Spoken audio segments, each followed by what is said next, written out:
जय श्री राम। जय श्री राम। जय श्री राम। मैं आप लोगों के समक्ष आज उपस्थित हुआ हूँ कुछ श्री राम चर्चा करने के लिए। ये प्रभु की देन है कि आज इस वैज्ञानिक युग में लोग कहते हैं कि विज्ञान ही सब कुछ है और धर्म नहीं। अर्थात जो यह सोच है वह मैं उनको यह बता देना चाहता हूँ कि धर्म से ही विज्ञान की उत्पत्ति हुई है। जैसे कहा गया है पुराणों में या शास्त्रों में कि एक बाण मारने से पृथ्वी से जल निकल आता है, तो ये खोज हुई न कि आज ट्यूबवेल पंपिंग सेट लगने लगे। फिर पुराणों में यह चर्चित है कि हनुमान जी पर्वत लेकर उड़े जाते थे या उड़ जाते थे, तो आज एरोप्लेन का आविष्कार हुआ। तो ये हमारे धर्म से ही आज विज्ञान की उत्पत्ति हुई है, जो पहले से नहीं था। और रही बात, प्रभु कण कण में व्याप्त हैं। आपको कोई यह नहीं कहता कि आप प्रभु को माने ही। जाकी रहिया भावना जैसी, अप्रभु मूर्ति देखी तिन तैसी। आपको कोई बाध्य नहीं कर सकता, वो तो आपकी भावना है।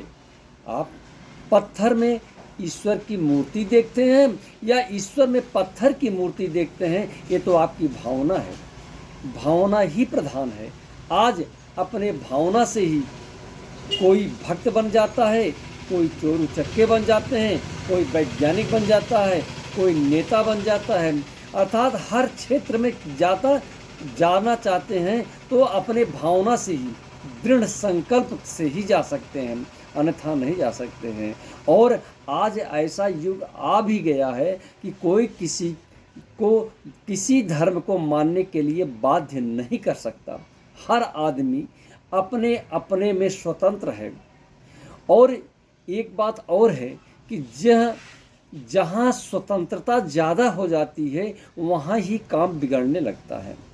अपने को अहम, लोगों को मारता कौन है? अहम, मैं, ये शब्द चीज़ें जब आदमी के अंदर आ जाता है तो उनको प्रभु दिखाई ही नहीं देते, उनको सिर्फ मैं दिखाई पड़ता है। और कि हम और मैं जो कुछ कर सकता हूँ वो हम कर सकते हैं, जो किया वो सब मैंने किया, कोई दूसरा नहीं। अरे ये तो एक मूर्ख भी कह सकता है। इसलिए अपने अपने मस्तिष्क को, अपने अपने दिमाग को हमेशा संतुलित रखिए। अरे कोई भी काम बिना हरि के संकेत से होता नहीं है, और उन्हीं के संकेतों से हर काम कोई होता है। इसलिए प्रभु को मानो या न मानो तो आपके ऊपर निर्भर करता है। आप अगर आर्त मन से, सच्चे दिल से, निर्मल मन जन सो मोहि पावा, अमोहि कपट छल छिद्र न भावा।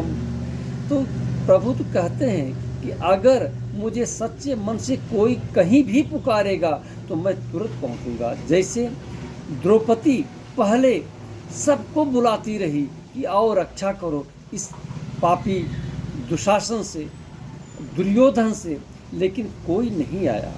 पांचों पति वहीं बैठे थे लेकिन कोई नहीं कुछ बोल सका। भीष्म, द्रोणाचार्य, गुरुदेव सब इत्यादि वहीं बैठे थे लेकिन कोई नहीं रोक सकता। लेकिन जब जान ली द्रौपदी कि अब मेरी कोई सहायता नहीं कर सकता, तो उन्होंने बड़े सच्चे दिल से कहा, हे मेरे कन्हैया कहाँ हो? जैसे ही टेर लगाई कन्हैया की, वो नंगे पांव दौड़े तो देखा कि सवारी उनकी, गरुड़ ने देखा कि प्रभु वैसे कैसे दौड़े जा रहे हैं। अरे मैं उनको पहुंचा दूंगा, मन के गति से चलता है गरुड़। लेकिन प्रभु उनकी परवाह न करके भागे गए। हुआ क्या कि द्रौपदी का चीर खींचते खींचते दुशासन थक गया, गिर पड़ा, लेकिन तन से सारी खींच न सका। तो मन से सच्चे दिल से आराधना करने पर हर प्रभु हर कठिन काम को वो सरल बना देते हैं, हर विपत्ति को ऐसा कर देते हैं कि आदमी सहन करते हुए वो विपत्ति भी निकल जाती है। तो अर्थात ये कभी नहीं सोचना चाहिए कि प्रभु नहीं है। इसलिए हमेशा प्रभु को सच्चे मन से बुलाओगे तो किसी न किसी रूप में आपकी सहायता करने के लिए पहुँचेंगे। बोलो श्री रामचंद्र भगवान की जय।